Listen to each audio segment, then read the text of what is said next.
Hi everyone, welcome to the channel. In this video, we will discuss merge sort algorithm.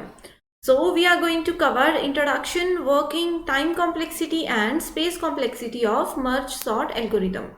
So as we all know, merge का मतलब क्या होता है? Merge means to join something.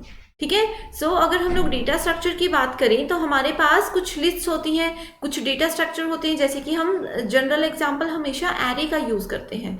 So array में हम मर्ज करके किस तरह से वैल्यूज को सॉर्ट कर सकते हैं वो हम यहाँ पे स्टेप बाय स्टेप प्रोसेस देखने वाले हैं। So let's start with the introduction part. Like quick sort, merge sort is a divide and conquer algorithm. ठीक है, तो ये क्या करता है, अगर हमारे पास एक गिवन एरे है तो पहले उस एरे को हम क्या करेंगे, डिवाइड करेंगे दो पार्ट्स में।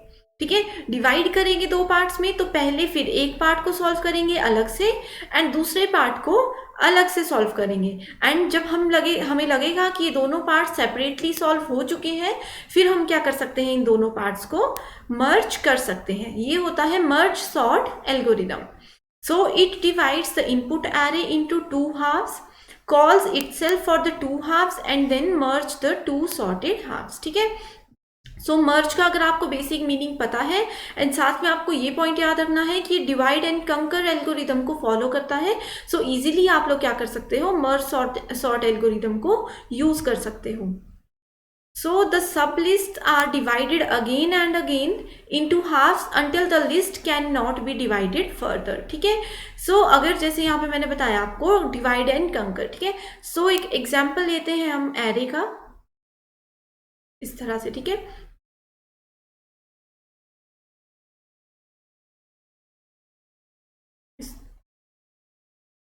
20, 90, 60 एंड 10। ठीक है, सो इस तरह से यहाँ पे एक एरे गिवन है हमारे पास। तो हमें क्या करना है, इस एरे को सबसे पहले हम क्या करेंगे, डिवाइड करेंगे। अब जो है इसका नाम है मर्ज सॉर्ट। अब मर्ज करने के लिए पहले हमारे पास दो या दो से ज्यादा चीजें होनी चाहिए। ठीक है, तो इसीलिए हम क्या करेंगे, पहले से टू हाफ्स में डिवाइड कर देंगे। तो फर्स्ट हाफ में हमारे पास 4 वैल्यूज हैं एंड सेकेंड हाफ में भी हमारे पास 4 वैल्यूज हैं। ठीक है, सो इन्हें हमने डिवाइड कर दिया। उसके बाद हम देखेंगे कि क्या ये जो सेक्शंस, दो सेक्शंस बने हैं, कि क्या ये दोनों सेक्शंस ऑलरेडी सॉर्टेड हैं या नहीं है। तो हम लोग यहाँ पे देख सकते हैं कि ये दोनों सेक्शन सॉर्टेड नहीं है। ठीक है, 8, 9, 16, 20। ठीक है, तो ये वाला सेक्शन थोड़ा बहुत सॉर्टेड है, बट ये वाला सेक्शन जो है वो सॉर्टेड बिल्कुल भी नहीं है। यहाँ पे वैल्यूज है 90, 60, 50 एंड देन 10। तो हम क्या करेंगे, इसको सब डिवाइड करेंगे। इस पर्टिकुलर सेक्शन में मैंने बोला है कि the sublist are divided again and again into halves until the list can not be divided further. ठीक है, तो तब तक इसको डिवाइड करेंगे जब तक कि फाइनल ये सभी वैल्यू सेपरेट ना हो जाए। तो नेक्स्ट स्टेप में हम इस तरह से कर सकते हैं कि एक हमने 8 एंड 9 कर दिया, दूसरा सेक्शन जो है वो कर दिया 16 एंड 20। ठीक है, वैसे ही राइट साइड को डिवाइड करेंगे 90 एंड 60 एंड लास्ट ब्लॉक जो होगा वो होगा 50 एंड देन 10। ठीक है, तो इस तरह से जो है हम डिवाइड कर चुके हैं इसे। ठीक है, तो वन बाय वन मैं आप लोगों को एक एग्जाम्पल की हेल्प से बताऊंगी कि किस तरह से मर्ज सॉर्ट वर्क करता है। सो इसमें वर्स्ट केस टाइम कॉम्प्लेक्सिटी होती है थीटा n log n। ठीक है, so it is one of the most respected algorithm and इसकी जो वर्स्ट केस टाइम कॉम्प्लेक्सिटी है ये बहुत इंपॉर्टेंट है। एग्जाम में कई बार ये डायरेक्ट क्वेश्चन आता है कि मर्ज सॉर्ट एल्गोरिदम की वर्स्ट केस टाइम कॉम्प्लेक्सिटी जो है वो क्या होती है, तो आंसर होगा उसका theta n log n। So here we have an unsorted array. तो इसमें क्या है, मर्ज सॉर्ट में सबसे पहले हम क्या करेंगे, डिवाइड करेंगे एरे को टू हाफ्स में। तो इस एरे को अगर हम डिवाइड करते हैं तो वी हैव 8 एलिमेंट्स। ठीक है, तो ये 4 अलग हो जाएंगे एंड ये 4 एलिमेंट्स जो हैं वो अलग हो जाएंगे। तो इस तरह से हमने क्या किया, इसको डिवाइड किया। नेक्स्ट अब हम क्या करेंगे, इन दोनों एलिमेंट्स को, ये दोनों जो हमने एरे को डिवाइड किया है इसमें देखेंगे कि क्या ये सॉर्टेड वे में है या नहीं है। तो यहाँ पे ये सॉर्टेड नहीं है दोनों सेक्शंस। तो अब क्या करेंगे, अब हम इन्हें सब डिवाइड करेंगे, यानी कि इसे भी डिवाइड करेंगे, दो सेक्शन में हो जाएगा, ये अलग हो जाएगा। इस तरह से 32 एंड 17 अलग हो जाएंगे एंड 40 एंड 42 जो हैं वो अलग हो जाएंगे। ठीक है, तो इस स्टेप में क्या है, यहाँ पे हम लोग देख सकते हैं कि 12 31, 25 8, 32 17 एंड 40 42। बट अगर आप लोग प्रीवियस इमेज से इसे कंपेयर करते हो तो यहाँ पे 12 31, उसके बाद 25 पहले था एंड 8 बाद में था, 32 पहले था, 17 बाद में था, 40 पहले था, 42 बाद में था। बट इधर हमने क्या किया, यहाँ पे हमने क्या किया, 25 को पहले लिख दिया, 8 को बाद में, इस तरह से। ठीक है, now again we will divide this particular section, particular array. तो इसे फर्दर डिवाइड करने के बाद ये देख सकते हो आप, हर एक एलिमेंट को हमने क्या किया है, सेपरेट कर दिया है मर्ज सॉर्ट में। ठीक है, अब ये जितनी भी वैल्यूज हैं ये सब सेपरेट हो चुकी हैं।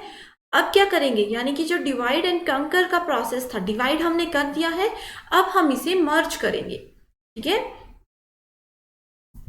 अब हम इसे मर्ज करेंगे। तो मर्जिंग के समय पे हमने क्या देखा कि पहले 12 था, उसके बाद 31 था, फिर 25 एंड देन 8। ठीक है, दो दो करके हम इन्हें ज्वाइन करेंगे। 12 31, पहले 25 था, उसके बाद 8 था, तो हमने क्या किया, पहले 8 लिख दिया, फिर 25 लिख दिया। क्यों, क्योंकि हमने क्या किया, यहाँ पे पहले तो इन्हें डिवाइड किया, अब इन्हें कंपेयर भी कर रहे हैं, साथ साथ में जो दो दो की पेयरिंग थी इन्हें कंपेयर भी कर रहे हैं, एंड इन दोनों में से जो छोटी वैल्यू है उसे पहले लिखेंगे। जैसे यहाँ पे 8 छोटी है, यहाँ पे 17 छोटी है, यहाँ पे 40 छोटी है, तो हमने 8, 17 एंड 40 इन वैल्यूज को जो है वो पहले लिख दिया। ठीक है, सो एक स्टेप में हमने जो है वो मर्ज सॉर्ट को यहाँ पे, मतलब गिवन एरे को मर्ज कर दिया है। नेक्स्ट स्टेप में क्या होगा, in the next iteration of combination, now compare the array with to data values and merge them into an array of found values in sorted order. ठीक है, सो नेक्स्ट अब क्या करेंगे हम, ये जो गिवन एरे थे, जैसे हमने पहले 8 को 4 में डिवाइड किया था, फिर 4 को 2 में डिवाइड किया था एंड 2 से 1 में डिवाइड किया था, वैसे ही इन्हें मर्ज किया जाता है। 1 से पहले 2 की ग्रुपिंग करेंगे, फिर 2 से 4 की ग्रुपिंग करते हैं, एंड उसके बाद इनको एक कंबाइन हम एरे जो है वो क्रिएट करते हैं। ठीक है, सो यहाँ पे हमने अगर इन 4 स्टार्टिंग एलिमेंट्स को देखते हैं तो इन्हें जब हम कंबाइन करेंगे, इन्हें जब हम मर्ज करेंगे, तो सबसे छोटी वैल्यू जो होगी उसे सबसे फ्रंट पे लेकर आएंगे, उसके बाद जो छोटी वैल्यू होगी उसे सेकंड पोजीशन पे लिखेंगे, नेक्स्ट जो वैल्यू है उसे थर्ड पोजीशन पे, एंड जो लास्ट वैल्यू है उसे लास्ट में लिख देंगे। ठीक है, उसके बाद जो सेकंड हाफ था हमारे पास, उसमें भी हम सेम प्रोसेस को यूज करेंगे। तो यहाँ पे ये ऑलरेडी सॉर्टेड है, तो इसको हम क्या करेंगे, एज इट इज इधर प्लेस कर देंगे। राइट, नेक्स्ट स्टेप में again we will merge the final array. ठीक है, तो यहाँ पे 80, यहाँ पे क्या है, 8 12, उसके बाद नेक्स्ट एरे से एक वैल्यू आएगी दैट इज 17, यानी कि जैसे हमने पहले 2 के ग्रुप में कंपेयर किया था एंड इन्हें मर्ज किया था। ठीक है, इस तरह से फिर हमारे पास क्या हो गया था, 4 की ग्रुपिंग हो गई थी। नेक्स्ट अब क्या करेंगे कि जितने भी एलिमेंट्स हैं इन सभी को आपस में कंपेयर करेंगे एंड फिर मर्ज करेंगे, और इस तरह से फाइनल हमारे पास क्या होगा, सॉर्टेड एरे इधर बन जाएगा। सो बेस्ट केस कॉम्प्लेक्सिटी यहाँ पे है, टाइम कॉम्प्लेक्सिटीज की अगर बात करें, थीटा n log n। ठीक है, वैसे ही एवरेज केस भी सेम रहेगा एंड वर्स्ट केस की वैल्यू भी जो है वो सेम रहेगी। ठीक है, so this is very very important. Space complexity, यहाँ पे स्पेस कॉम्प्लेक्सिटी है थीटा n, एंड n का मतलब है यहाँ पे कि ये डिपेंड करता है size of the given array, यानी कि एरे में कितने एलिमेंट्स हैं, कितनी वैल्यूज हैं, उस पर डिपेंड करती है वैल्यू n की। सो ये क्या ये स्टेबल है, yes it is always stable. I hope you understand every point. Thanks for watching.